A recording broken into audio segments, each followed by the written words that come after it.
Babe, let's go. Let's tell the crew what we're doing. Oh, hey guys. We're on Jupiter. Yeah. And we're working hard. Well, are we? So, every time we come to Jupiter, it's a bit of a struggle. This boatyard has basic problems, and that is electricity. There are four power points in this entire yard, and we have to share it amongst. There's at least sort of 6 people here on their boat, so it's always a battle to get electricity. The batteries, the Winstons, the mighty Winstons, 10-year-old lithium batteries are showing signs of weakness. 2 of the cells were way down, 2.8 volts, like well below their normal voltage, after having left them off for a month. I'm a bit worried about them. We're slowly trying to bring up the charge just to see if we can resurrect them. Yes, they're out of balance, so this charging hopefully may fix that. If not, we've got the lead times just sitting there, so we can always just transfer to those if need be. Yeah. I got to fix the water heater. Yeah. It's possibly just dirty. I bought a washing wand, so we're going to stick the hose in there with the washing wand and squirt all around the inside. See how much poo comes out. There's salts and all sorts of sludge and build-up from the water, yeah? And maybe the electrical element is just buried in it. I'm hoping that's a simple fix. Oh! What? The TV remote doesn't work, so we're going to go buy a universal TV remote. Oh my god. Just because we brought Starlink with us, so we can watch TV. So what's our main jobs? Let's take a seat. This could be a while.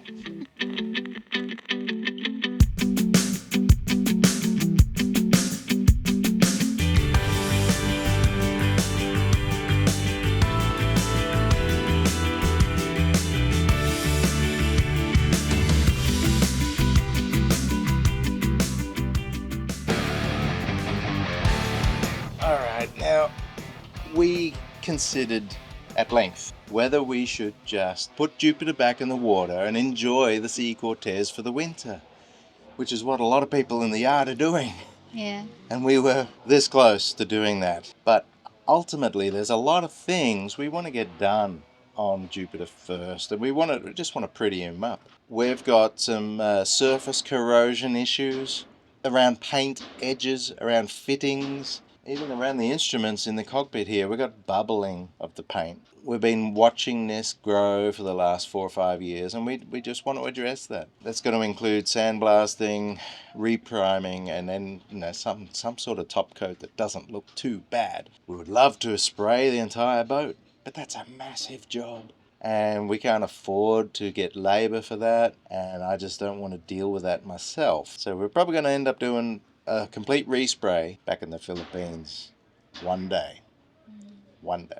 Other things that we want to get done, just annoying little things. Cupboard doors. We've got magnetic latches that we bought from China. We had that originally installed. All of those latches have rusted, and they're no longer holding the cupboard door. Every time we're sailing, the cupboard doors are just swinging around. So we're going to fix that. Tell me what you want. What? Dinky? Oh, well, we would love to save up and get one of those... Go do.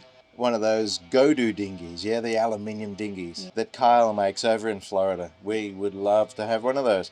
Yeah, pretty one. You want a new outboard with electric start. Yeah. Oh my god. One. Two. Can you give it all you got? Really? Oh. Alrighty. That was a 4-pull start. Now I can understand your need for that because you can't pull this one, but it is a lot of money. Yeah. So we've got to save up for that. Anyway, I've got to get to work, guys. But right now I'm going to go hit the water heater, I think. Try and clean that out and get it working more efficiently. Yeah. Because it took 2 hours last night to make hot water. I think it's just buried in dirt and sludge. Are we going to need a new one? No, I hope not. Can't afford that. Let's go. All right.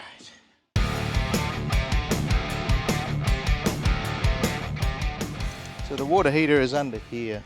So I'm going to pull the drain plug. Well, it's actually the anode plug, and that's it there. Let's check I got the right socket. Yep. pull the anode plug, and then we attach this to the hose, get up in there and squirt all around, try and drain out all the sludge and mud, which is likely to be the problem of, it's just covered. I think the element is just covered in this sludge. We'll find out in a couple minutes.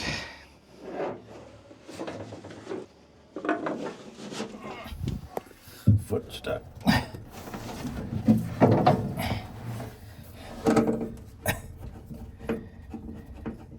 Alright, so got to remember to turn the water supply off, the water pump. So Princess has just gone to do that before I pull the anode rod. I really hope this is it. It was crazy 2 hours to make hot water last night. It used to take 20 minutes. And with this Suburban SW6, I think it is, 6 gallon, it's gas and electric, but the gas has never worked. It would light, the flame would light, and then immediately go out, and then it would not light again. I looked into that for a couple of years trying to fix that problem. Anyway, we just decided to use it as electric only.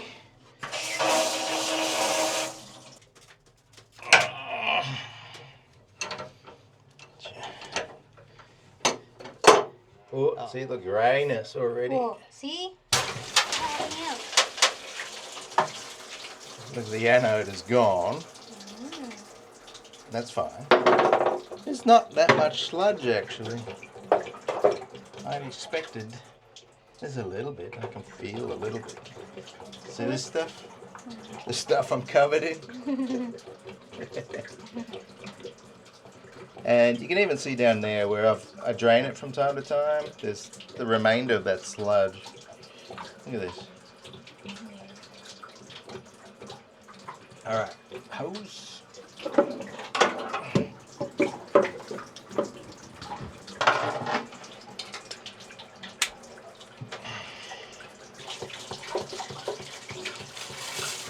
See, there's not much pressure there. That's all we got.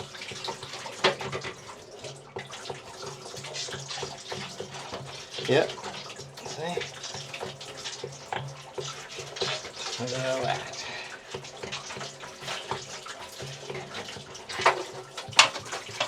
See big blocks of stuff just sitting in there.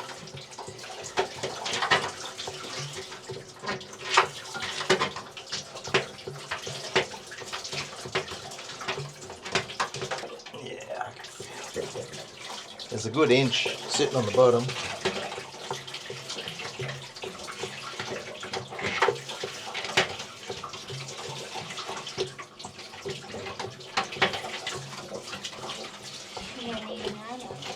I got one. Oh wow.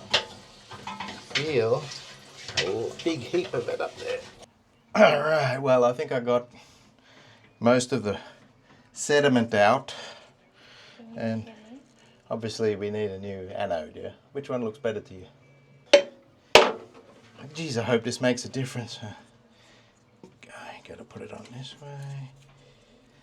And then hopefully we have hot water tonight within a reasonable time period. 2 hours is not. It's because I'm thinking the element which is there, this one, the electric element, was just buried in sediment. That should do it. Alright, babe, could you go turn on the water and then I'll let this fill up and we'll drain out the air. Alright, just got to bleed that air out. Make sure it's full of water, not air. Well, that looks like water to me. She's full. Job complete. Now, we should just turn it on. We're struggling with electricity here. I can't bear the amps to make hot water just for testing purposes. We'll wait until tonight.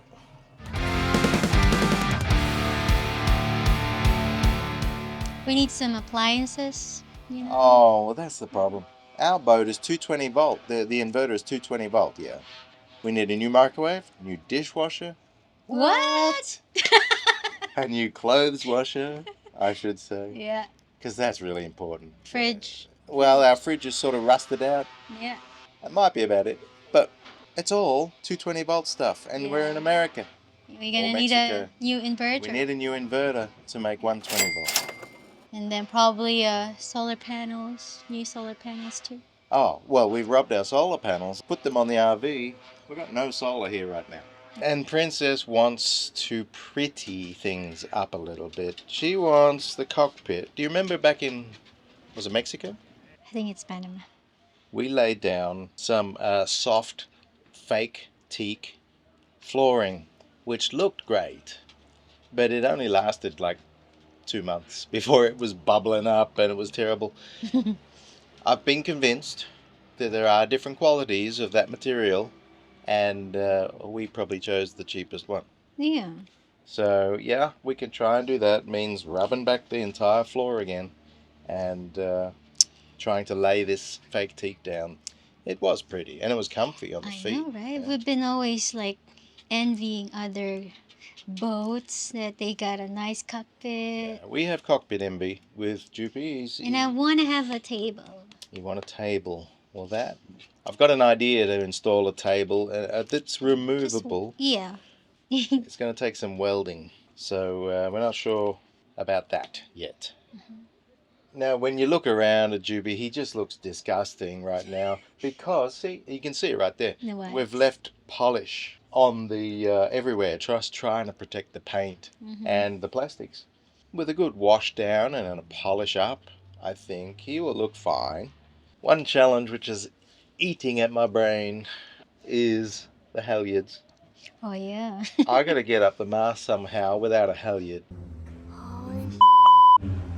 because they're all at the top of the mast. I put string, like I thought it was reasonable quality string, attached them to the halyards and then pulled the halyards all through inside the mast to protect them from the sun. Yeah. Keep the ropes out of the sun. So, Unfortunately, in 18 months, that string is now powder. So all our halyards are up the top of the mast. It's not a job I have to do in the near future, but we obviously got to do it before we go sailing. So, and it's weighing on my mind because it's going to take huge effort for me to get up the mast with no assistance. I need any monkeys out there that would like a job. I'll give you $100. You go to the top of the mast, get my halyards, please, please. maybe some new bed cushions. Oh, are you talking about a mattress? Yeah. Our mattresses are bad. They're just foam, 4-inch foam. And of course, they just collapse and it's really uncomfortable. So I might have to look at options there too. How about your nav panels? Well, yeah, It's our time. engine instruments are looking pretty bad. I mean, I've seen a bit of sun. We've tried to protect them as much as we can, but they don't look great, and we might have to do something about them. The seat post we've had repaired, and we're thinking about a brand new seat of some sort. I don't know where. Defender thing. Well, there is one from Defender. It's expensive, and then there's plus freight. Just for the freight for the seat was $300.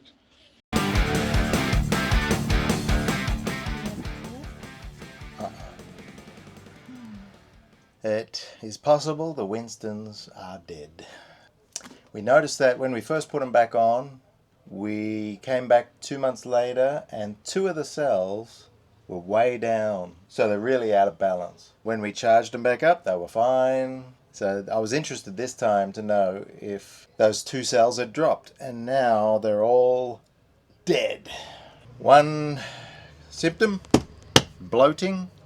Can you see the gaps between the cells? Because they're gone fat like a packet of chips at altitude.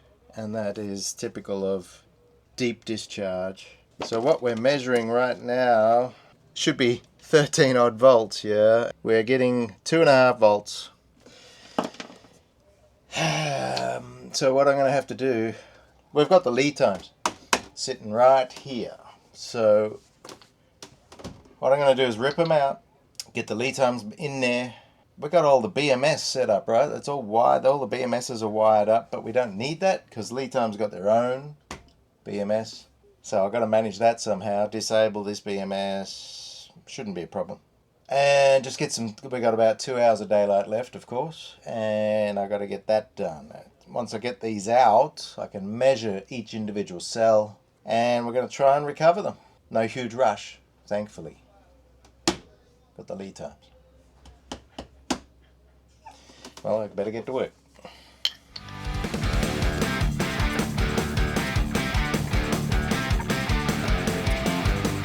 So what will happen if...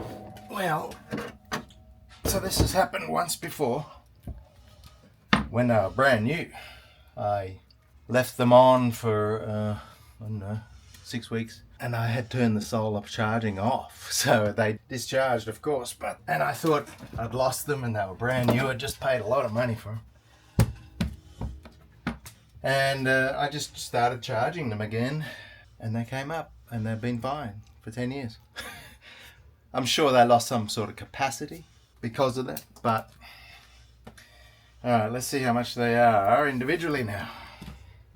What do we get? 0. Wow. That's not good. 0.9. 1. Yay! 0.6. That's the fattest one too, hey, the 0. Apparently, if they don't reverse polarity, which they can do, they'll be okay to recharge when it bangs apart because of the pressure.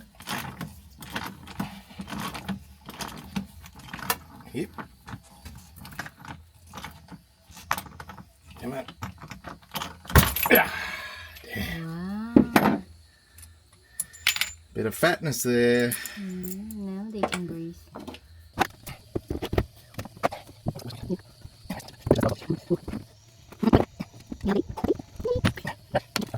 Actually, we gotta check this, see if it's gone reversed. I can't see.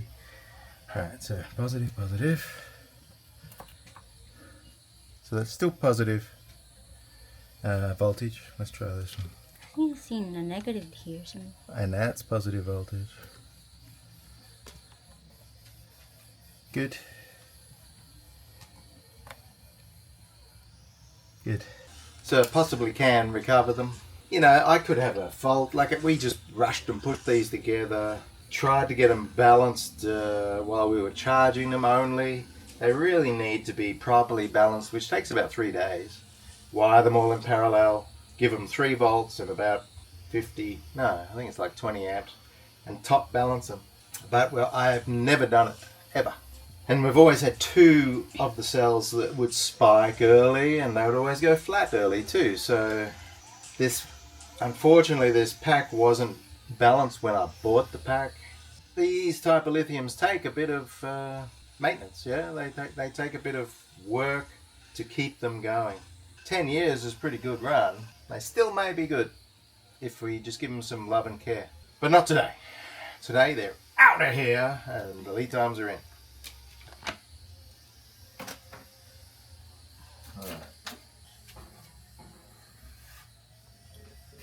Problem we're going to have now is the lug size. Slight difference here. So let's have a look. This is the terminal post for the lead times. Well, this is far from ideal, but it'll get us going tonight, I hope. See the size of the terminals compared to that.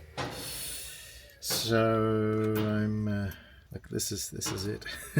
It goes. So it's just a matter of washers. I think we'll put that one there and that one there. So this will give us some surface area. This will give us something like that. So we just make sure the terminals are, you know, they're very clean. Otherwise they're going to get hot. This one I managed to find a little jumper. So I've got a bolt here joining this big ass one to that. And then this one is actually perfect size.